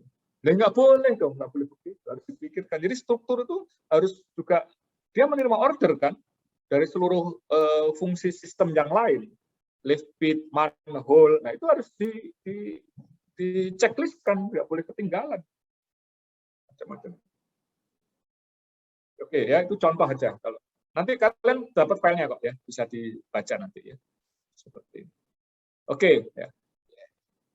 Kalau ini saya lewat aja. Ini bangunan jadinya tadi ya. Yang dibangun tadi, gambar tadi, ini setelah jadi begini. Jadi ada banyak fungsi ya. Di dalam arsitekturnya pun ada banyak fungsi, ada void-nya, ada skylight dan sebagainya. Artinya ini menunjukkan betapa sistemnya banyak sekali, termasuk interior. Tadi struktur, ini interior, masuk lift-nya dan sebagainya. Nah, toilet juga merupakan sistem yang tidak sederhana. Toilet itu sebuah sistem yang cukup rumit, bangunan sipil juga ya. Kenapa? Itu ada plumbing yang sangat complicated ya. Pipa-pipa di dalam arsitektur, kadang pipa-pipa di dalam structure juga ya. Plat lantainya itu tidak boleh sembarangan. Kalau Anda lupa membuat satu sistem kontrol di dalam strukturnya, ya gimana kalau ada apa-apa? Sudah setengah dong sator semua Pak, terus mampet Pak. Lu gimana ngeceknya? Ya wis dibongkar aja Pak. Tiap saat dibongkar Pak. Ya itu kan persoalan bagaimana seseorang kemampuan desainnya bagus atau tidak kan, kemampuan integrasinya. Jadi hati-hati deh. Kalian memang orang struktur, ya, orang sipil, tetapi yang harus Anda pahami dalam bangunan, produk bangunan itu tidak hanya sistem struktur sipil saja yang ada di situ, tetapi ada banyak sistem yang kita harus mengerti. Nah, meskipun kita nggak mengerjakan, tetapi kita efek impact-nya terhadap kita, itu kita harus paham. Nggak tadi lift pit tadi ya. Kita nggak boleh langsung sebelum kita tahu bahwa ada kemungkinan nanti, karena kita tahu, saya tahu Pak, bangunan ini ada liftnya, pasti nanti butuh lift pit. Saya akan tanya orang arsitek dan orang mekanikal, harus begitu. Lift pitnya di mana nih? Saya sudah mau kerjakan ini, mau desain dan nanti dikerjakan duluan. Nah itu harus ditanyakan. Mungkin mereka yang lupa misalkan, nggak mendesain lift pitnya, nggak mendesain, bisa saja terjadi. Tetapi ya saling ini kan setiap sistem itu. Toilet ini betul-betul complicated ya. Apalagi kalau sudah toiletnya super modern, pakai IT. Banyak toilet-toilet di negara-negara maju sudah pakai sistem artificial AI, artificial intelligence. Jadi orang masuk sudah bisa mendeteksi. Bahkan yang sakit itu bisa terdeteksi, langsung memberikan output. Kalian kencing ya. Kalau di lab itu kan nyetor ke air kencing ya, atau air besar itu, air tinja itu ya. Karena yang dianalisis kan itu oleh lab-lab. Nah, ini juga kan, kalian buang air kecil maupun air besar itu, langsung dia mengeluarkan satu analisis. Sudah ada itu ya. artificial intelligence sudah langsung menganalisis kamu ini sakit apa. Langsung. Jadi kamu keluar dari sini langsung cari buah-buahan, katanya begitu. Kira-kira begitu. Lari, lari di tempat. Silahkan Anda kena sakit tertentu apa gitu. Kalian kamu harus keluar dari kamar mandi ini sambil berlari kecil-kecil. Ya nggak tahu lah kira-kira begitu. Tapi sudah sangat modern. Ya. Toilet itu sudah sangat modern. Ini gambar kuno. Ya. Saya udah nggak mau masuk kamar mandi toiletnya seperti ini, nggak doyan, saya nggak mau. Ya. Nggak ada sekarang bangunan modern sudah nggak seperti ini lagi. Pegangan keran itu, waduh, mana ada pegangan keran itu, coba bayangkan. Itu nggak higienis, itu ada kerannya tuh, klosetnya nih keran ini. Ini kloset zaman apa ini? Zaman primitif ini ya, ada keran ini. Nggak ada cerita, ada keran itu. Kata kamu megang keran, berapa orang megang tangan keran itu? Setelah megang, apakah kamu bersihkan kerannya? Oh enggak. Nggak ada, karena nggak ada orang berpikir begitu. Ya sudah masuk tuh udah nggak perlu pegang apa-apa juga. Catur langsung bersih gitu aja. Luar biasa, memang integrasi sistemnya yang harus kita pikirkan. Ini coba kita live mall, sebuah live mall. Anda lihat apa integrasi sistem yang terjadi di live ini. Ya. Ini live mall di sebuah kota di dunia, bukan di Indonesia. Live ini luar biasa memang. Dia menjadi sistem struktur memang, karena dia jadi core tapi terbuka. Ya. Nah, makanya dia jadi sistem interior. Banyak sekali lift yang dia hanya sistem interior saja. Kayak Mall Galaxy, liftnya itu hanya sistem interior, terbuka. Jadi kalau dibuang juga nggak apa-apa, bangunannya nggak ambruk. Dia kalau mall liftnya Mall Galaxy dibuang itu nggak ambruk. Karena dia bukan sistem struktur, hanya interior. Tetapi ini juga sistem struktur sebagai core. Kalau dia dicabut, bangunannya ambruk ini. Lalu sistem arsitektur, jadi kan membentuk ruang. Interior tadi yang saya sudah sebut. Utility, karena mechanical. Lift itu kan mechanical, gerak. Ya. Mekanik, bergerak. Ya. Ya meskipun elektrik, tetapi masuknya itu ada gerakan. Lalu sistem atap, dia mendukung atap. Menyatu dengan sistem atap. Jadi memang terintegrasi ya, seluruh sistem itu sehingga membentuk satu desain yang sangat bagus, luar biasa, sangat impresif. Ya. Kalau kalian di sini sangat kagum lah. Ya. Ini coba lihat ini, eskalator bandara. Ayo, siapa yang tahu ini di mana? Ayo, tebak. Ada yang tahu? Ada yang pernah datang ke sini? Iya, saya tulis nih. Di mana nih? Ini nih. Di mana? Di negara mana? Singapura, Pak. Ya, Singapura. Tapi nggak ada apa-apanya dengan Mall Ciputra Surabaya. Ya. Ini eskalator, memang cuma eskalator. Ya. Tetapi dia berapa lantai nih? 3 lantai kalau tidak salah. Panjang banget gitu ya. Dia sistem struktur. Kalau nggak menyatukan sistem struktur, nanti kayak pasar turi di Surabaya. Ya tadi terima kasih jawabannya Singapura betul. Pasar turi seperti apa? Pasar turi seperti ini. Dia bikin eskalator tapi tidak mikir struktur. Bikin strukturnya nggak mikir eskalator. Jadi ini gini ya, ini kan balok gini ya, lantai bawah. Ini balok lantai atas. Plat sampai balok. Ya, eskalator kan gini ya. Saya gambar. Ini. Kan harusnya gini kan. Nah, gini kan. Ya, gini kan ya. Kira-kira gini lah. Nah, itu project manajernya berangkat ke Jerman beli eskalator. Dia nggak tahu error apa, project manager error. Akhirnya masuk penjara kan, karena ternyata indikasi korupsi. Heboh. Eskalatornya gini. Yang hijau ini. Piye coba? Sing mau disalahkan udah sampai Indonesia eskalator. Yang disalahkan strukturnya, suruh bobok lagi diturunkan. Solusinya apa? Ya solusi teknis gampang. Ya, kita orang teknik. Gampang lah itu, nanti gampang lah. Pikirkan lah. Pakai arsitektur, pakai sistem arsitektur. Mudah. Salah satu dinaikkan atau diturunkan itu mudah. Tetapi ternyata itu ada indikasi korupsi di pasar turi. Akhirnya berapa orang masuk penjara. Salah-salah itu. Itu Tuhan Maha Adil ya. suatu kejahatan itu biasanya ditunjukkan oleh Tuhan itu dengan tidak tahu kita dari mana. Kita ditunjukkan kesalahan kita. Ya ditunjukkan dengan seperti itu. Ketahuan. Menarik itu ya. Ini eskalator di tank itu luar biasa. Tapi coba kalian ke Mall Ciputra. Coba lihat eskalator Mall Ciputra. Ya. Ini saya nggak boleh lama-lama, nanti kita jelasin tugas ya. Tapi nggak apa-apa, kita coba cek ya. Eskalator Mall, moga-moga ada. Ciputra, Surabaya. Itu 5 lantai itu. Ya.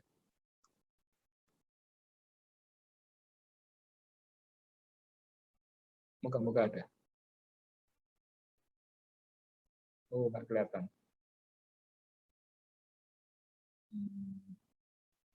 Mana ya? Mall Ciputra. Oh, nggak kelihatan deh. 5 lantai Ciputra. Ya wes, nggak apa-apa lah. Anda ke sana, main ke sana. Saya nggak promosi sih. Ya. Tapi main ke sana boleh. Ya. Jadi kalau Mall Ciputra yang lama, bukan yang baru ya. Bukan, kan Mall Ciputra yang pertama. Yang kedua kan sudah ada itu. Itu antara Mall Ciputra 1 dengan 2 ya, antara yang baru. Itu maksudnya dulu gini, Mall Ciputra itu dipakai untuk first premium plus, super premium, VVIP, very important person. Importantnya kaya raya. Maksudnya apa? Datang ke Mall Ciputra tuh, dia kalau belanja ke Singapura, VVIP itu. Ya. Ngapain belanja di Indonesia? Capek deh. Isinya orang COVID. Kemarin tuh 1.000 orang kena COVID, ditolak di mal-mal. Lah isinya orang nggak jelas. Saya naik Ferrari ngapain kumpul sama orang COVID? Enggak. Saya tiap hari ke Singapura belanja. 2 minggu, seminggu ke New York. Biasa itu orang-orang VIP itu. Nah, terus ngapain ke mall Indonesia? Ya, makanlah. Nah, ngapain kalau belanja nggak mau, beli apa lagi? Mall Ciputra, barang apa? Paling mahal tot, sepatu tot. Tot itu berapa lagi? Kalau diskon 5 juta, diskon 50% 5 juta. Tapi buat orang super VIP tadi, yang kalau naik pakai sepatu warnanya beda, ya kiri kanan, biru dan merah. Ya, itu yang satu pasangnya, bukan satu bijinya. Satu pasangnya ya cukuplah untuk beli mobil kamu kalau ke kampus itu. Itu mana mau beli tot, nggak mau. Jadi datang ke situ cuma makan-makan enak. Nah, tempat makannya taruh di paling atas. Luar biasa di Mall Ciputra paling atas. Emang nyaman ya. Dulu waktu belum pandemi, sekarang bangkrut semua ya, ya. Itu maksudnya naik Ferrari, parkir, masuk, naik eskalator langsung 6 lantai ke atas itu. Bum, bum, bum. 2 kali lipatnya nih, 2 kali lipatnya cengin. Waduh, naik terus. Yang nggak kuat jangan coba-coba, pasti nanti ngompol kamu ya. Atau duduk di eskalator, nggak kuat. Nah, sampai atas, makan, turun, pulang, wes. Nah, dulu konsepnya begitu. Saya di Ciputra waktu itu ya. Jadi maunya begitu untuk orang-orang VIP itu ya, karena di Surabaya Barat itu banyak orang medeni dalam arti sudah nggak kebayang lah ya apa yang dimiliki, nggak bisa terbayangkan, gila kita ya, apa gini, indeks gininya itu terlalu luas, hebat, kaya miskin dulu, kesenjangan ekonomi kita ini ngeri sekali. Jadi ekonomi kita tuh tumbuh pesat ya, kemarin dibilang berapa 7%. Itu karena rata-rata, bukan karena kita makmur semuanya, mayoriti bukan, rata-rata itu kan kalau ada yang super kaya dengan super miskin atau super pintar dengan super goblok, di rata-rata kan bisa tengah-tengah tinggi juga. Itu kan persoalan. Jadi indeks Gini harus dicek juga. Itu memang luar biasa. Nah, tapi buat orang bisnis ngapain mikir? Saya di bisnis, bahkan di properti Ciputra itu ngapain saya mikir gitu ya. Pokoknya ada orang yang perlu fasilitas nyaman mewah kita sediakan kan gitu ya. Kita sediakan aja lah pokoknya. Ternyata pasarnya belum kuat. Sehingga yang nyewa Mall Ciputra ya ngono-ngono aja. Di TP juga ada, di Galaxy juga ada. Percuma deh, capek deh. Ngapain ke Ciputra, capek deh, katanya Vivet. Nah, ini nggak laku ya, terus nggak kepakai. Banyak yang pindah ke Pakuwon Mall. Orang-orang super kaya itu di Pakuwon Mall sering masih kelihatan. Ada 2 Ferrari itu, kuning dan merah. Di Mall Pakuwon Mall. Terus di sebelum Pakuwon Mall itu ada mall yang apa? Ada gajahnya itu. itu juga mau dulu konsepnya niru di mana di US lah, salah satu US. Jadi masuk mall di lantai atas tapi nggak di lantai bawah, tapi dia langsung masuk langsung di sampingnya persis restoran tempat makan dia. Itu yang super super VIP juga. Konsepnya begitu. Sekali lagi pasar kita belum cukup kuat. Jadi orang kayanya sudah ada, tetapi yang buka toko untuk melayani orang super super itu yang tidak ada. Mallnya sudah ada. Jadi lucu ya, mallnya ada, orang kayanya ada, tapi yang menyediakan, yang nyewa dan mereka itu yang belum cukup, belum ada. Kita gitu ya. Mungkin kalian kalau mau bisnis itu karena melayani yang namanya niche market. Di dalam bisnis itu ada niche market, niche marketnya. Niche market itu pasar yang sangat sempit, yang khusus, jumlahnya sedikit, tetapi luar biasa. Ya. Kalau niche market untuk luxury brand, ya, luxury good gitu ya, itu yang super kaya ini. Jadi tas harga 5 miliar jadi beli. Biasa itu. Tas apa itu? Hermes ya. 5 miliar, 10 miliar jadi beli aja. Nah itu di kita belum, ya. Belum cukup. Padahal orang kayaknya sudah ada. Yang mau beli itu sudah ada. Cuma mereka kadang kalau beli di Indonesia belum percaya karena dipikir nanti palsu atau apa. Mereka lebih suka ya ke luar negeri langsung. Sana sambil belanja. Kayak yang menteri korupsi itu ya, ke Hawaii, beli di Hawaii. Kena lah, beli pakai uangnya orang lain. Baik, itu eskalator bandara contohnya. Perpustakaan, kalian lihat coba, pernah lihat perpustakaan seperti ini? Muka-muka ITS perpustakaan seperti ini gitu ya. Lihat berapa lantai itu? 1, 2, 3, 4, 5, 6 yang kelihatan. 7, 8. 8 lantai. Yang paling atas adalah ruang rektorat. Ini perpustakaan sebuah kampus. Ruang rektorat. Ruang rektoratnya nggak kayak kita. Di Indonesia. Di Indonesia itu kampus masih feodalisme. Tahu feodal? Sistem raja-raja, hierarki. Rektor adalah kekuasaan tertinggi. Sehingga dicerminkan oleh bangunan juga yang tertinggi, terbesar di dalam kampus. Itu masih feodal. Padahal rektor itu coba kamu lihat, kamu dari lahir sampai mati di kampus, sampai lulus maksudnya, pernah ketemu rektor? Tanya saya. Kalau ketemu berapa kali? Kalau ketemu Pak Kristiono berapa kali sampai?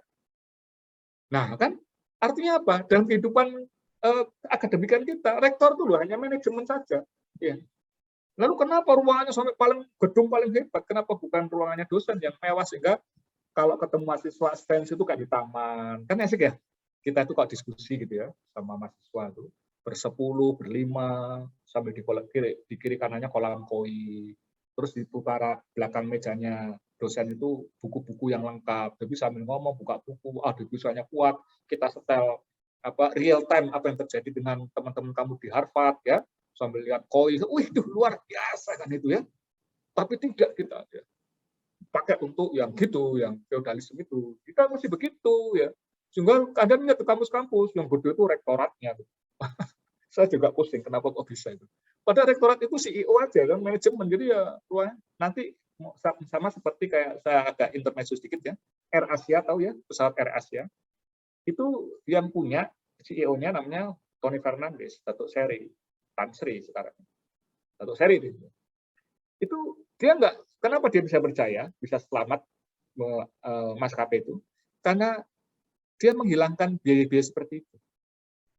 Jadi dia bilang, saya itu big boss. Yes, saya big boss. Tetapi saya tidak akan pernah di kantor. Namanya big boss, ngapain di kantor? Big boss ketemu sesama big boss.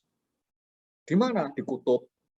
Di mana? Di water center. Di mana? Pokoknya tempat nggak kebayang. Lah kantor kan nggak dipakai. Loh, ngapain saya dibikinkan kantor besar-besar?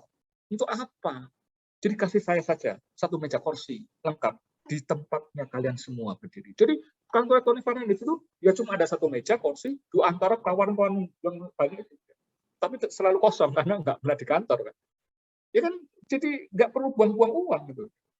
Begitu ya. Nah kita masih ini. Apa kalau kampus yang paling penting? Perpustakaan. Itulah core dari bisnis kampus perguruan tinggi. Jadi di kampus ini, perpustakaan ini, semua buku yang ada di dunia ada di situ. Dia memenangkan penghargaan dunia Aga Khan Award ya, untuk kampus ini. Dia di tengah hutan belantara, Jadi kalau kalian itu ada kelihatan pohon kecil di latar belakang sedikit, itu hutan belantara yang kalau pagi monyetnya, gorilanya masih banyak, tapi nggak pernah berani melewati batas manusia. Ular kobranya panjangnya 15 meter, ya, tapi nggak berani masuk. Babi hutannya, Dek, itu gedenya, babi hutannya kayak sapi. Ya. Setiap hari menyeberang jalan di kampus itu. Santai aja dia. Anak-anaknya kecil-kecil. Ketek monyetnya, lutung kasarung, lutung, tahu lutung, ketek monyet lutung dulu, yang welek itu, cili elek itu, yang banyak di hutan kita itu ya kayak ikan. Jadi kalau udah melewat gurumba di jalan itu kayak ikan. Jadi sering ketabrak mati, kayak ikan itu, hutannya itu, hutan lebat. Jadi masuk 2,5 kilo dari jalan raya. Di dalam itu ada bangunan kampus luar biasa, mengerikan. Jadi ini rankingnya 3 kali lipat, 4 kali lipat di atas. Itu ranking 100 besar dunia. Itu sistem struktur ada, coba lihat dindingnya itu, ya kalian lihat itu. Arsitekturnya ya, dan utility-nya. Luar biasa ini. Elektrikalnya segala macam. Kalian lihat tuh kursi-kursinya yang duduk di bawah. Ini ada lagi mungkin gambarnya. Nah ini, coba itu. Tampak depannya. Ini kampus internasional. Jadi kalian lihat ya, yang duduk itu ada orang Filipina, ya, Asia lah. Orang Afrika ada kan, orang Eropa juga ada. Ini internasional. Itu seperti itu. Buku apa saja ada di seluruh dunia. Jadi kalian masuk ke sini, kantinnya juga ada. Oh ya, kalau masuk sini nggak mau keluar. Gitu. Kecuali kalau tutup baru keluar. Saking enaknya. Nah, harusnya begitu kampus itu. Jadi kampus kita, perpustakaannya satu akan seperti ini. Jadi dulu waktu saya kuliah seperti kalian, ya, saya kuliah di ITS juga, gitu ya. Itu saya menghuni perpus, meskipun perpusnya masih elek, saya menghuni situ. Jadi saya terkenal oleh orang-orang perpus. Ini manusia perpustakaan. Jadi saya kalau tidur di perpus, di ruang baca depan itu kan 24 jam. Perpusnya tutup, tapi ada ruang baca 24 jam, tidur di situ. Pagi mandi, terus cari makan, terus belajar lagi di situ. Lah ngapain hidupnya cuma itu? Kan perantauan juga ya. Saya bukan orang Surabaya, jadi perantauan. Jadi ngapain juga? Ya sudah main di situ aja. Ya, kalau pacaran ya harus di kampus. Nggak mau jalan-jalan ya. Kalau nggak mau ya sudah gitu. Belajar aja lah, ngapain hidupnya? Cukup belajar kan gitu. Habis lulus bagus keliling dunia kan gitu. Gabung terus untuk keliling dunia duitnya. Jadi ini menarik ya kampus. Nah ini di kampus itu juga bangunan, Anda lihat ini bangunan yang luar biasa, sistem atap dan bangunan. Bisa terbayangkan nggak ini cantilevernya ini? Kamu tahu cantilever? Ini cantilevernya ini dari sini ke sini. Ya. Memang ini ada kolom, tapi kolom ini kecil, terlalu kecil. Ini cantilever, ya. Luar biasa. Cantilever tahu ya? Cantilever itu yang ada sokongannya. Ini kan manusianya, ini kan manusianya di sini ya, tapi kalau di sini kan manusianya kecil gini manusianya. Sehingga luas lebar. Ini ruang auditorium. Dan kan ini hutan, ya, hutan. Jadi ada hutannya di tengah-tengah kampus. Kalau kamu lewat situ ya, seringkali sore-sore itu terdengar suara menggeram tuh kayak harimau tuh. Merinding masuk. Tapi nggak akan pernah berani masuk ke perkerasan-perkerasan ini. Mungkin dikasih dukun, saya nggak ngerti lah. Saya nggak paham. Nggak berani. Yang hutan belantara. Paling suka kalau pagi itu lihat monyet. Bukan lutung. Kalau lutung di bawah ya. Jelek, lutung itu kan jelek. Kalau monyet gorila itu kan keren, ganteng ya. Keren gitu, ganteng. Gorila itu udah gede. Orang hutan, bukan orang hutan. Kalau orang hutan juga jelek ya. Orang hutan itu kayak lutung tapi gede. Kan.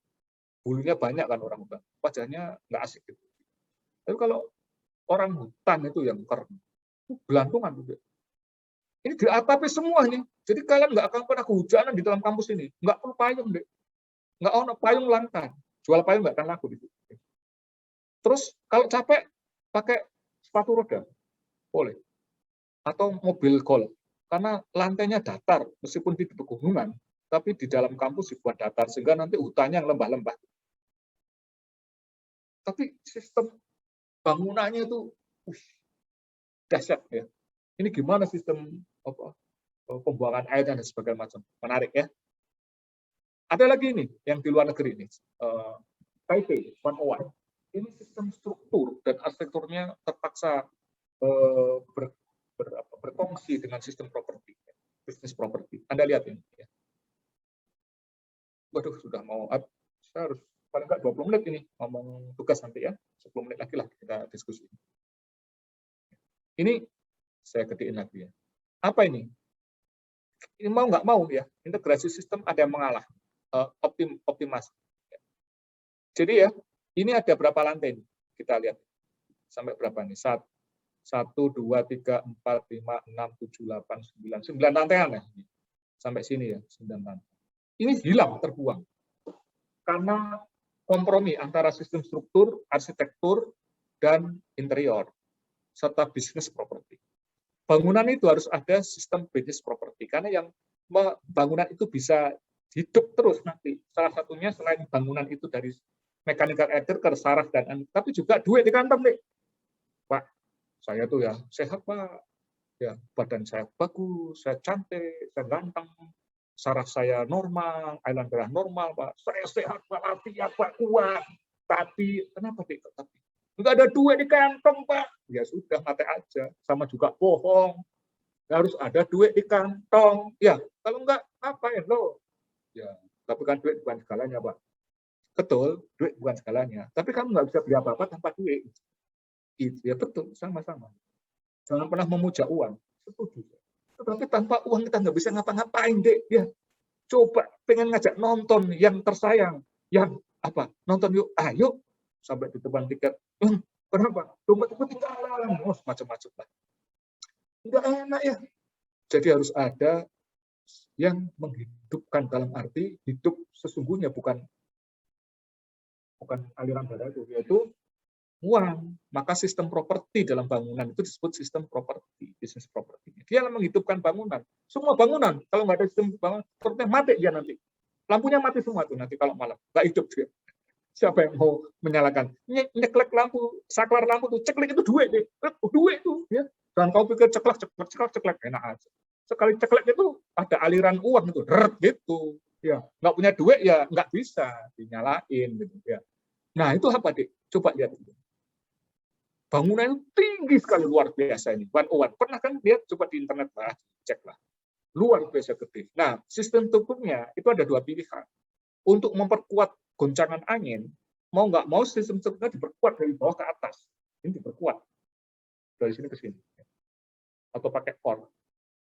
Nah, akibatnya perkuatan itu saking tingginya, besar sekali sistem strukturnya. Harus besar sekali. Sehingga apa? Setiap ruangannya habis untuk struktur. Ya, untuk kolom. Tinggal kecil sekali. Yang minggu lalu saya putar filmnya, kan nggak ada kolom tuh. Dihilangkan kolomnya. Nggak ada kolom, kalau ada kolom habis ruangannya. Terus yang dijual apa? Nah, yang menghidupi kan jualannya itu. Yang dijual apa? Nah, akhirnya terus gini aja, kolomnya diperkecil, ya. Yang penting dia tegak berdiri. Tapi untuk mengatasi goncangan angin, karena busana anginnya gede sekali di Taiwan, ini Taiwan, Taipei, goyang kan, kiri kanan, lalu dikasih bandul, ini bandulnya. Solusinya begini, ini integrasi yang luar biasa, kompromi untuk integrasi yang dahsyat. Ini pasti sistem engineering-nya, desain manajernya, Markotop ini ya, kolaborasinya top, Markotop gitu. Hebat. Kalau nggak hebat, nggak berdiri itu Taipei 101 itu ya, bangunan tertinggi di dunia. Dulu, sekarang ya kalah sama Burj Al Dubai. Oke, ini ya. Lalu dikasih di atas itu untuk kompromi dikasih bandul. Bandul yang sangat keras untuk ayunan perlawanan. Kalian tahu ya, pernah kan masa kecil tuh ada pensil yang di ujungnya tuh bendol besar ya. Jadi kalau kamu jatuhkan ke kiri, dia balik ke kanan. Nggak pernah bisa jatuh dia. Ini sama seperti itu ya. Jadi kalau ayunannya ke kanan, bandulnya ke kiri, ke kiri, jadi seimbang gitu loh. Tetapi deh, harus ukuran mega, besar sekali, sampai menghabiskan 9 lantai dari lantai atas bangunan ini. Pada lantai atas sebuah bangunan itu harganya paling mahal. Dia biasanya disebut presidential suite kalau hotel. Nggak ada suite itu di bawah. Saya temui di Jakarta ada 1 suite di bawah. Tetapi umumnya suite itu di atas deh. Ya, karena dia dapat view yang luar biasa, bisa melihat cakrawala dengan lebih mudah, gitu ya. Garis horizontal, garis horizon dengan lebih jelas. Jadi presidential suite di atas mahal, tapi dikompromikan, oke lah nggak apa-apa kita hitung. Jadi ada pengurangan kolom di bawah sehingga ruang bawah lebih luas, pendapatannya juga lebih banyak, jika untuk mengcover hilangnya pendapatan di atas. Oke, deal, jangan bangun, jadilah 101 gitu loh. Kalau nggak ada keruwetan diskusi seperti itu, ya nggak jadi. Gimana? Ya. Jadi sudah diperhitungkan semua, termasuk ekonomi bangunannya. Tapi sistem ekonomi bangunan tidak dibahas di dalam mata kuliah menggambar teknik, ya tidak digambar soalnya ya. Jadi enggak. Tapi itu sebenarnya nanti kalau di anak S2 itulah yang paling penting, itu dihitung. Nggak bisa sembarang gitu. Ini juga contoh-contoh ya beberapa integrasi sistem ya bahwa sebuah produk ya bangunan itu tidak bisa hanya satu sistem. Ini di mana? Singapura ya, sama ya tadi. Ini Singapura. Yang atasnya itu ada kolam renangnya. Bisa kebayang nggak? Di atap ada kolam renang. Ya, nah, ya itu macam-macam nih. Arsiteknya coba lihat ini. Kalau pelakunya banyak kan berarti memang sistemnya banyak sekali di situ. Yang terlibat itu banyak sekali, luar biasa. Ya, apalagi bangunan-bangunan seperti ini. Ini juga integrasi sistemnya luar biasa. Nggak mungkin ya. Hanya sistem struktur nggak bisa, nggak sanggup. Anak sipil nggak sanggup ya kalau nggak bekerja sama dengan pelaku sistem yang lain. Ini desain. Ya. Ini sebuah contoh ya, bagaimana sebuah kompleks bangunan itu dirancang oleh banyak arsitek dan engineer. Ya. Jadi dia menyatukan satu pemikiran untuk membentuk satu bangunan. Jadi memang sistem itu ada pelakunya, sehingga dia itu mengintegrasikannya dari para pelakunya, sehingga apa yang ada dalam pikiran para pelaku bisa diwujudkan. Saya kira itu ya untuk integrasi sistem sebagai pengantar. Nanti detail-detailnya kita bahas di pertemuan-pertemuan berikutnya. Ya, ini ada yang utama, yang paling penting Anda bisa tahu bahwa sebuah produk bangunan itu sama saja dengan produk yang lain, handphone, ya secara logik penyusun ya. Jadi ada sistem-sistem yang menyusun dia menjadi sebuah produk, ya, termasuk bangunan. Nah, tugas kita adalah memahami apa saja penyusun produk. Kemudian bagaimana sistem itu terintegrasi, menyatu ya, untuk menjalankan satu fungsi. Karena akhirnya kan satu fungsi. Roda fungsinya apa? Roda untuk gelundung, Pak. Iya, tapi kalau roda nggak ada mobilnya di atasnya, dia bisa untuk macam-macam. Ya. Ngelempar kalian juga bisa ya. Aku nggak suka kamu, tak lempar roda. Kan bisa juga gitu. Contohnya begitu. Artinya apa? Setiap sistem punya fungsi sendiri-sendiri, tetapi setelah dia berintegrasi, dia harus membentuk satu fungsi bersama-sama. Yaitu fungsi mobil, fungsi handphone, fungsi bangunan, fungsi macam-macam. Ya. Dia bisa membentuk itu. Ya. Meskipun masing-masing dia punya fungsi sendiri-sendiri dalam sistem itu. Dan bisa berdiri sendiri juga. Tapi dia menyatukan dirinya. Nah, tugas kita itu. Jadi nanti kalian waktu tugas besarnya juga harus bisa menyatukan sistem-sistem nanti. Anda harus bisa paham ya, bagaimana nanti pengaruh antara balok, slab, dan lantai misalnya. Dan seterusnya. Baik, itu saya kira integrasi sistem sudah saya cukupkan. Sekarang masih ada 20 menit, kita diskusi tentang tugas ya.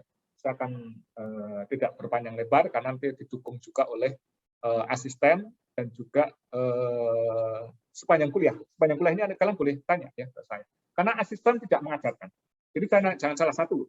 Anda tidak boleh protes tentang jenis tugasnya kepada dosen saya dan dosen lain ya, atau asisten nggak boleh, karena itu sudah ditetapkan oleh departemen. Kedua, Anda jangan menggantungkan keilmuannya pada asisten. Asisten tidak mengajari ilmu. Ya. Asisten membantu Anda mengerjakan tugas. Nah, ilmunya dari dosen. Jadi paling baik kalau Anda tanya, misalkan Pak ini sistem konstruksi atap sambungannya gimana? Itu tanya pada dosen. Ya. Dosen yang ngajar kan. Kalau di kelas ini ya saya kan ada banyak kelas. Tapi asisten membantu. Jadi Anda sudah tahu dan asisten membantu menggambarkannya seperti apa. Jadi demikian supaya nanti nggak salah ini, kadang ngomel aja sama asisten. Pak, asisten nggak ngajari apa-apa. Ya memang, asisten ngajari Anda menggambarkan, membantu menggambarnya. Bukan ngajari ilmunya, ilmu pondasinya, ilmu sambungannya, itu dosennya. Makanya ada kuliahnya. Kan. Jadi kalian tanyakan ke dosen. Supaya nggak kasihan asisten itu. Ya memang asisten kadang juga ngajari, ya itu tergantung asisten ya. Tapi maksudnya batasan tugasnya itu perlu dipahami. Ya. Tapi banyak asisten yang baik-baik ya, yang selalu membantu, termasuk ngajari sampai detail ya. sambungannya harus begini. Kenapa begini Pak sambungannya? Nah, itu biasanya asisten boleh nggak jawab. Ya silakan tanya ke dosen, kenapa begini. Tapi kalau gambar sambungan kayu ya begini. Ya, dilihat contoh dan sebagainya. Antara kolom sama balok, slab sama balok. Ini slab yang menyatu dengan balok, balok yang menyatu dengan slab, atau slab yang di atas balok. Nah, itu harus ditanyakan ke dosennya. Bedanya apa? Gitu. Tapi kalau sudah tahu bedanya, sekarang kamu mau apa? Saya mau balok di bawah slab. Nah, kalau bawah di slab, gambarnya begini. Nah, itu baru asisten. Ya. Begitu ya kira-kira ya, supaya Anda tepat ke siapa. Jadi saya close ya, stop share, lalu saya buka tugas. Ya. Saya buka filenya dulu ya. Pertama pembagian tugasnya dulu ya. Mungkin kalian juga sudah tahu, tapi nggak apa-apa kita buka ya, supaya lain-lain tahu lah ya. Ini ada kelas reguler dan kelas IUP. Oh, ini belum saya share.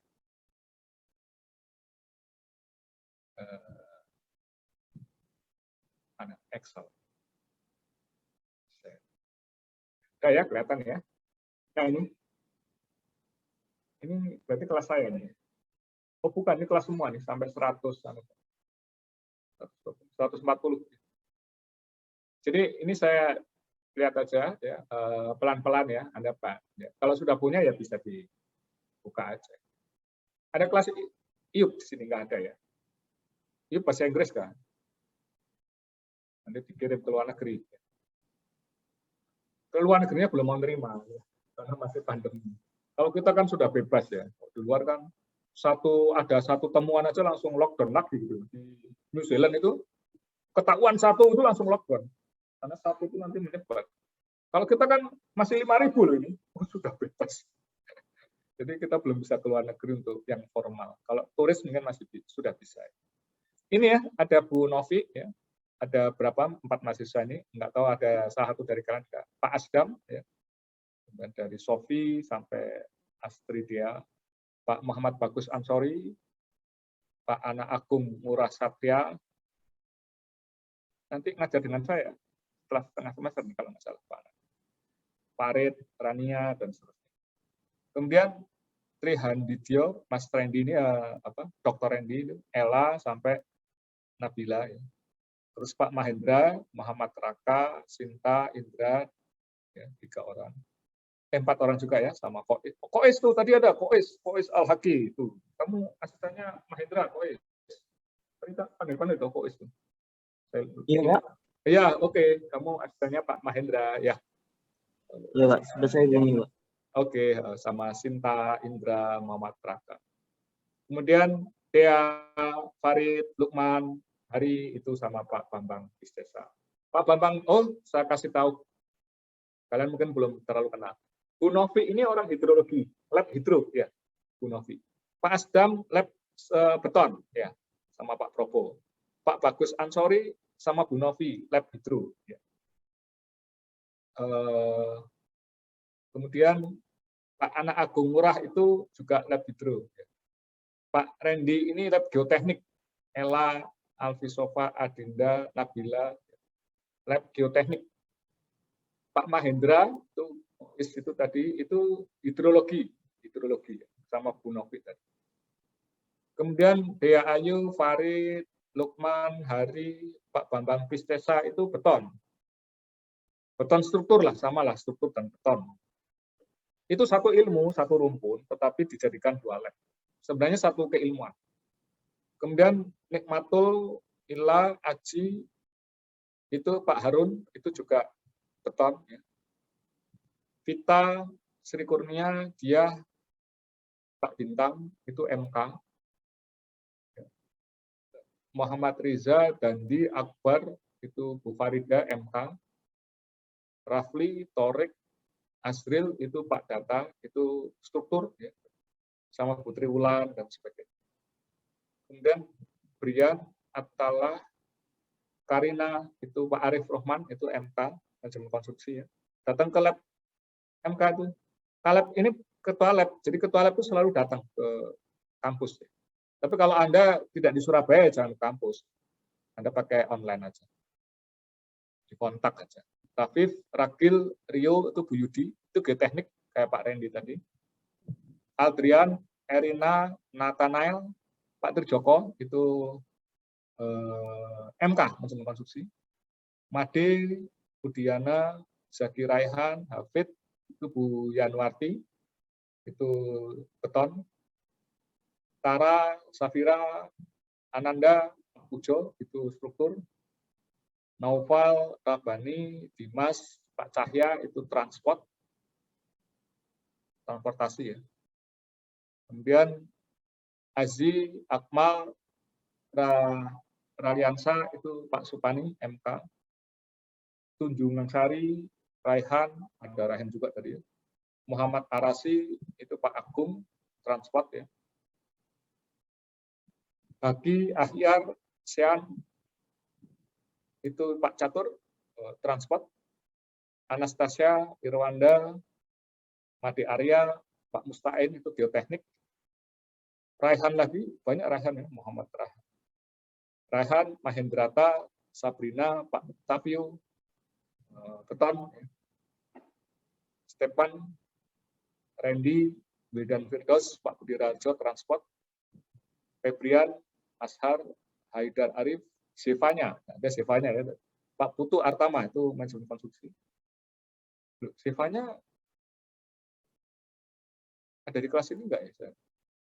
Muhammad Rizky, oh ada ya? Ada Pak. Ya oke, Sevanya. Ekbar, Bintang, Arya itu Bu Ervina itu lab transport. Nanda, Uwaiza, Farel Ulil Albab itu dengan saya. Manajemen konstruksi ya saya.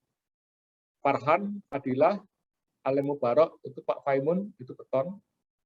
Rehandika, Pulung, Muhammad Rifki itu Pak Muji beton. Ahmad Fudul Azim, Angelir ya, Angelir. Hanina itu Pak Wahyu transport. Ramdan, Askaulu Baba, Kirana itu Pak Happy itu struktur. RM ini Raden Mas ya, Muhammad Alif Fajar Caksono. Rozan, Firmansyah, Pak Pudoli. Pak Pudoli itu transport. Terus Kilo Santa, Padak, Nabila itu Bu Hera transport. Ananda, Naufal Karis, Kenan itu Bu Retno. Bu Retno itu MK ya. Anisya Diah, Vincent Hans, dan Ananda Kartika, Pak Suwarno itu geoteknik. Danar, Gregorius Alexander, Raka Fatan, Pak Provo. Ya. Pak Provo itu beton. Ya. Arsi, Arasaya, Raihan, Pak Joko Irawan itu juga beton. Struktur. Irene, Arvin, Gary Patrick, Buria itu geoteknik. Kemudian Febi, Hilmi, Adrio, Pak Herman Wahyudi itu geoteknik. Geoteknik dan transport. Pak Herman itu double ya. Bisa geoteknik dia transport. Ilham, Dita, Yuca Anastia, Pak Hidayat ini struktur. Ahmad Saiful Islam, Deviana, Indi Pedro, Pak Indra Surya itu geoteknik. Kemudian Rana, Gusi Bagus, Melinda, Bu Nur Endah itu geoteknik. Pak Indra dan Bu Nur itu suami istri ya. Ada yang sudah tahu ya. Sama-sama profesor nih suami istri. Kamu kalau ngerasani Pak Indra jangan ke Bu Nur. Kalau ngerasani Bu Nur jangan ke Pak Indra. Ya. Ya curhat Pak Indra. Bu Nur sulit pelajarannya, diajar Pak Indra aja ya Pak. Kan Bapak sama Bu Nur sama-sama geoteknik. Masih jawabannya Pak Indra, loh udah ya ketemu saya terus setiap hari di rumah. Sama. Ya. Pak Indra, jadi ada dua, Pak Indra sama Bu Nur, dan Bu Ria dan Pak siapa? Ada dua. Ada tiga, tapi yang satu sudah pensiun. Maksudnya suami istri. Fakri, Muhammad Insyad, Sultan Rafli, itu Putri Wulan. Itu kebetulan struktur ya. Marvel, Nyoman Arya, Hakim Lumintang, itu Pak Rake. Pak Rake itu struktur juga. Nah itu ya sudah saya bacakan. Yang Iup kan nggak ada sini ya. Apa ada Iup? itu kan harus bahasa Inggris. Nggak perlu saya baca ya. Itu pembagiannya. Jadi langsung silakan menemui masing-masing. Nanti ini saya share juga di My Classroom ya. Setelah insya Allah setelah ini, setelah kuliah akan ya, tergantung internet sih ya. Akan saya share nanti ya. Langsung saya share. Semoga nggak ada problem. Nah, nanti langsung temui aja ya. Langsung temui dan minta tugas. Nah, tugasnya apa? Ya ini 10 menit cukup untuk menunjukkan tugas. Nanti tugas ini dibawa ke asistennya. Sebab asisten mungkin nggak punya tugas, nggak dikasih tugas sama departemen. Ini saya dapat dari departemen. Memang tugasnya dosen menyampaikan. Nanti kalian bawa ke Pak ini tugas dari menggambar bangunan sipil. Saya ditetapkan oleh departemen. Departemen loh yang menetapkan. Tadi daftar itu bukan saya loh ya, itu departemen. Departemen sudah diputuskan nggak bisa milih. Mahasiswa nggak bisa milih dosen, dosen nggak bisa milih mahasiswa sama. Ya, saya sih kalau mahasiswanya cowok ya nggak asik kan. Nggak boleh, sama, nggak dapat cowok cewek sama aja gitu. Sama, mahasiswa juga gitu Pak. Saya dapat dosen yang inilah, ya nggak bisa. Sudah pasrah aja. Belajar yang baik, mengajari yang baik, gitu kan. Asisten ajari yang baik, mahasiswa belajar yang baik. Nah, asik kan sudah. Siapapun mahasiswanya, siapapun asistennya. Baik, saya tunjukkan tugasnya ya. Jadi kita bahas sedikit-sedikit. Terus mana yang harus disepakati oleh asisten. Kalau saya tidak ada, saya tidak ada urusannya. Saya hanya ngajari ilmunya. Tapi semua kesepakatan tentang tugas itu oleh asisten. Kita buka ya, saya buka dulu.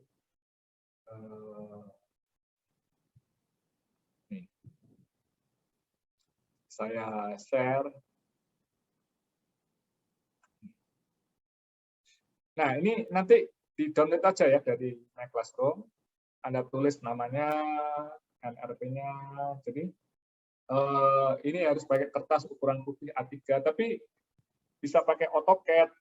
Nah, silahkan berkompromi, negosiasi dengan pembimbingnya. Satu, pakai AutoCAD boleh nggak? Tidak semua asisten boleh mengizinkan AutoCAD. Tidak semua. Oke, boleh. Nah, kalau boleh, tanya lagi. Harus dicetak atau soft copy? Tanya juga ya. Nah, kalau nggak apa-apa soft copy, ya berarti nggak perlu kertas kayak kertas putih. Tapi ada juga meskipun meskipun AutoCAD tapi dicetak dan dikirim ke tempat saya, ke kampus, ada ke lab gitu. Ada dosen yang asal begitu ada. Jadi nanti dikoreksi, dikirim ke lab itu, dititipkan ke lab nanti diambil sama atau dikoreksi sama asistennya itu di lab itu. Atau kadang ke rumah, ada juga yang ke rumah. Kalau saya nggak rekomen ya. Janganlah ya, urusan kampus ya di kampus, jangan ke rumah. Rumah itu dunia lain. Kalian juga sebaiknya tidak kalau bisa di kampus tidak terlalu bagus. Kasus kemarin yang viral itu kan juga dosennya itu meminta mengumpulkan tugas ke WA, itu yang juga salah. Saya nggak pernah mengizinkan. Saya nggak ada, Japri itu nggak ada. Nggak boleh ada WA antara mahasiswa kuliah ini, mata kuliah, ke saya, Japri nggak boleh. Langsung saya blok. Kenapa? Karena saya harus adil. Ya. Saya ukurannya ngajar itu adalah terbuka dan adil. Artinya, satu mahasiswa saya kasih tahu, harus semuanya tak kasih tahu. Nah, kalau Japri, ada si A Japri, ya. Japri ke saya. Terus saya jawab, kan temennya nggak tahu, kan berarti saya nggak adil, nggak boleh. Nanti di proyek harus adil, karena tender itu harus adil, seperti itu.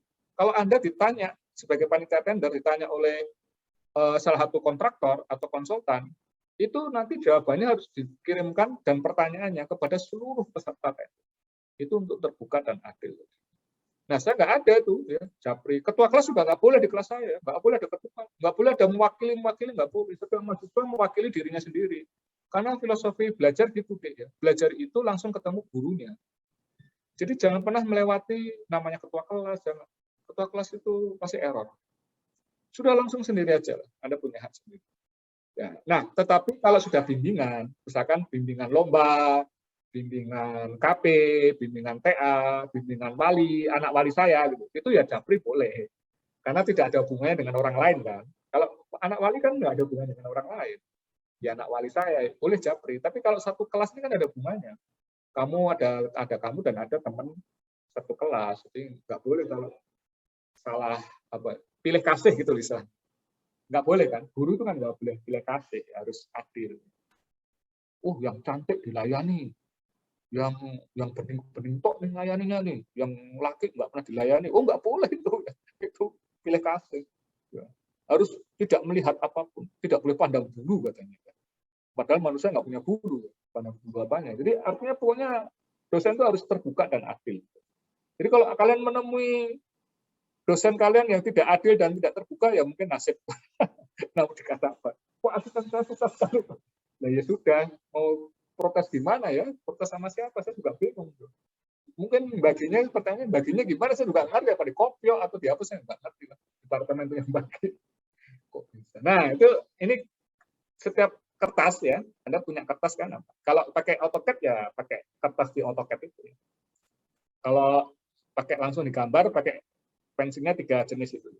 Untuk apa? Untuk yang garis tipis, garis tebal, penekanan dan sebagainya. Nanti saya cari itu ya, penggunaan H, HB, 2B, 3. Tulis kop, dibikinkan kopnya. Kalau pakai AutoCAD bikin kop dulu sebanyak-banyaknya bisa. Jadi isinya ada A, B, C itu. Kalau tulis tangan itu jangan bikin kop dulu deh. Nanti kalau rusak gambarnya diganti, kamu eman bikin kop ya. Tulis tangan kan capek bikin kop ya. Terus begitu gambarnya salah, kamu marah, sobek-sobek kertasnya. Wah, curang itu. Kopnya sudah kadung dibikin deh. Kopnya belakangan aja. Jadi kalau gambarnya nggak disetujui baru bikin kop. Gitu. Kalau gambar sendiri loh ya, itu saran saya. Supaya nggak sia-sia. Malah boleh dikopi kok, boleh ya. Jadi bikin satu terus difotokopi boleh. Ya syukurlah kalau gitu ya. Itu ada boleh dikopi-kopi. Jadi tidak perlu nulis terus gitu. Kalau AutoCAD kan tinggal copy paste. Nah, apa yang dibikin? Ini rumah tinggal 1 lantai ya. Anda harus membuat gambar rumah tinggal 1 lantai. Sekali lagi nggak asik deh, kecuali rumah tinggalnya tuh asik. Kalau kamu lihat di medsos, kamu suka, sorry ya, saya nyebut merek ya, tapi nggak apa-apa. Instagram gitu ya. Atau apa, saya sebut satu lagi lah supaya nggak salah. Selain Instagram apa? Ya YouTube lah ya, meskipun beda ya, satu gambar satu video. Tapi Anda lihat di situ kan desain-desainnya keren-keren kan ya, sederhana, misalkan rumah mungil, tapi asik gitu loh ya. Nah, coba lah inspirasinya dari situ lah ya. Tapi Anda sedang nggak membuat proyek loh ya, jadi jangan terlalu idealis ya. Pak, saya harus begini, jangan. Ini hanya tugas gitu ya. Belum mau, yang penting kamu belajar ilmunya sekali lagi. Ini bukan tidak untuk dibangun gitu loh ya, tapi untuk belajar. Jadi kalian harus menyepakati dengan asisten nomor 1 itu. Ya, disepakati asisten. Kecuali asistennya bilang milih sendiri. Kalau milih kamu juga harus memilih dan melaporkan ke asisten. Luas bangunan ada pilihan tuh 60 ya, luas bangunan 60, 70 ini harus dipilih.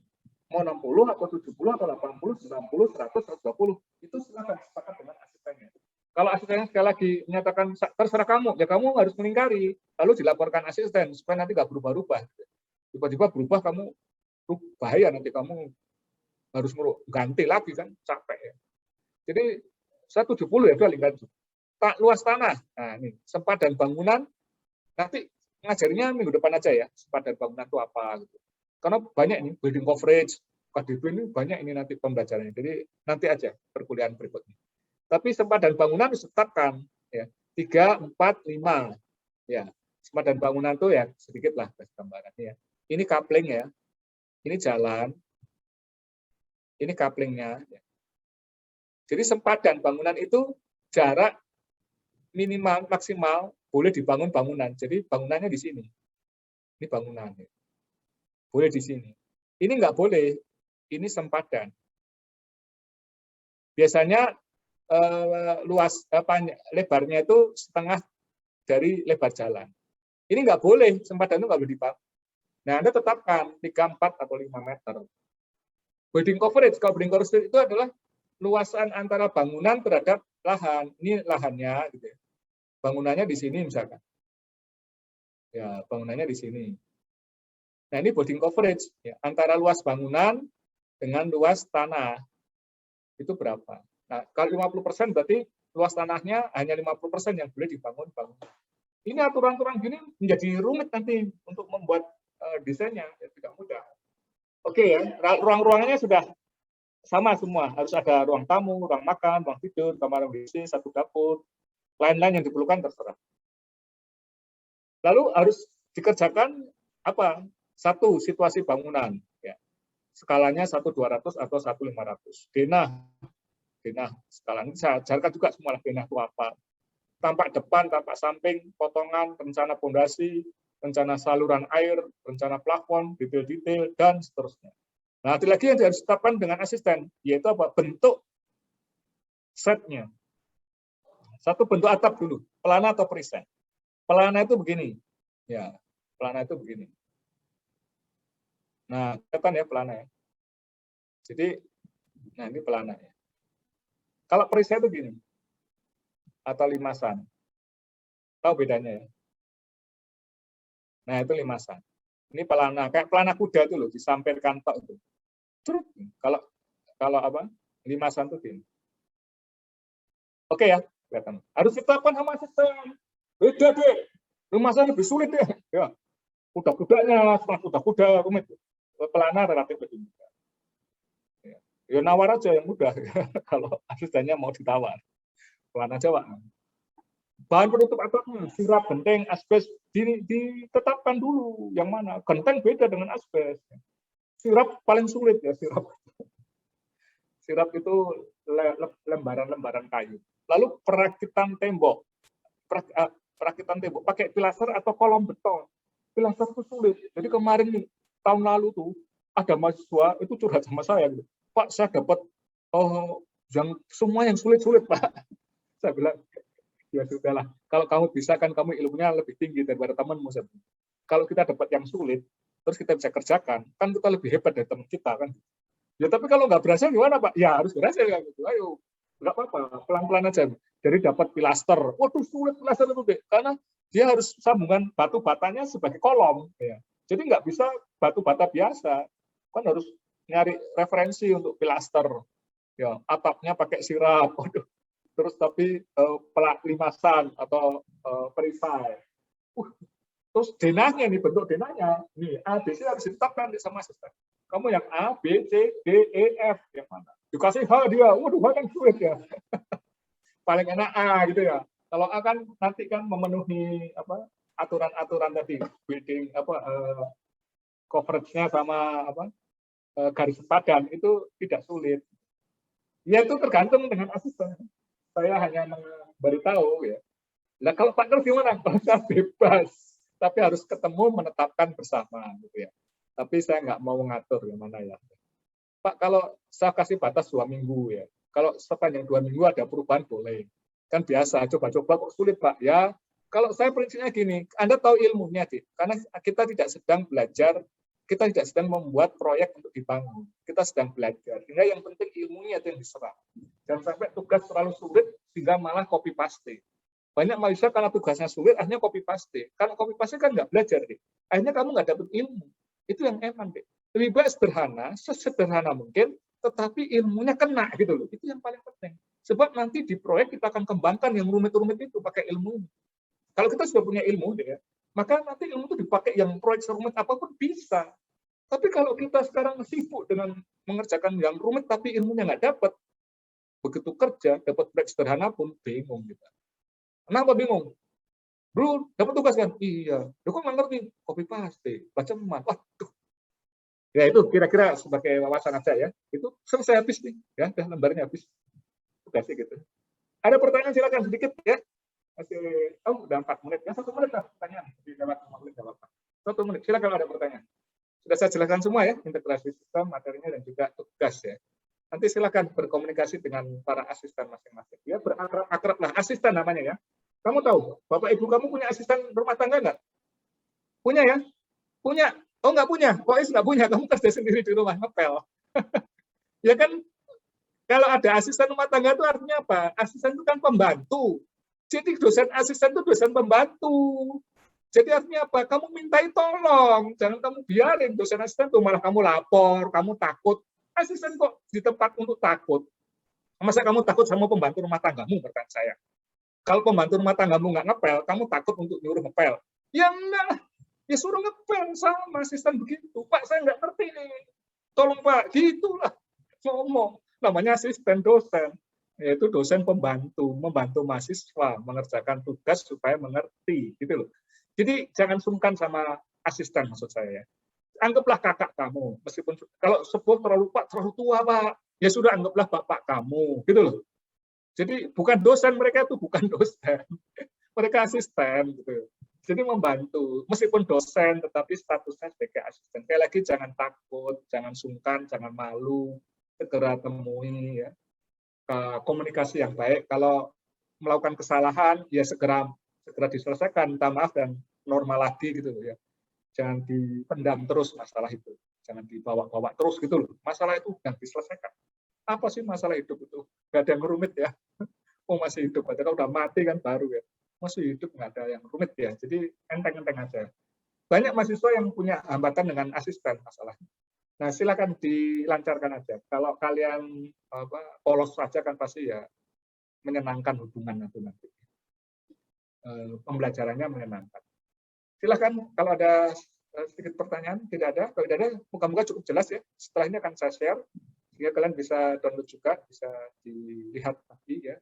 Kalau mau ditanyakan silakan, nanti di minggu depan silakan ditanyakan. Jadi semua target hari ini sudah tercapai ya. Saya sudah menjelaskan integrasi sistem dan juga menjelaskan tugas yang harus Anda kerjakan sebagai tugas. Terima kasih untuk pembelajaran hari ini, para mahasiswa semuanya. Terus jaga kesehatan dan terus semangat untuk belajar ya. Selamat siang semuanya. Assalamualaikum.